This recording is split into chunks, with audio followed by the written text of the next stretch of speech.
Big boss 8 3 వారాల nominations అయితే ముగిశాయి.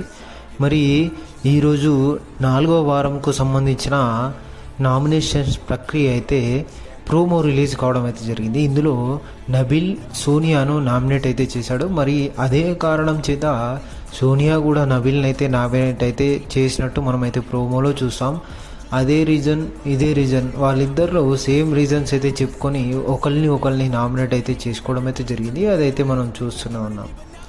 అయితే నబిల్ సోనియాను నామినేట్ చేస్తూ నరాలు కనిపించే విధంగా నువ్వు అరుస్తూ ఉంటావు ఇప్పటికే అని నబీల్ అయితే అనడం అయితే జరిగింది. ఇక తర్వాత సోనియా అదే ప్రయత్నంగా అదే చెప్పి ఆయన మీదైతే రెచ్చిపోతూ ఈ సేమ్ పాయింట్ అయితే చెప్పి ఆయన అయితే నామినేట్ చేసింది. దాన్ని ఆసరగా తీసుకున్న నబిల్ ఆయన వెకిలి చేష్టలు అయితే చేయడం జరిగింది. ఇలా చేయడం కరెక్టా కాదా అని కామెంట్ అయితే చేయండి.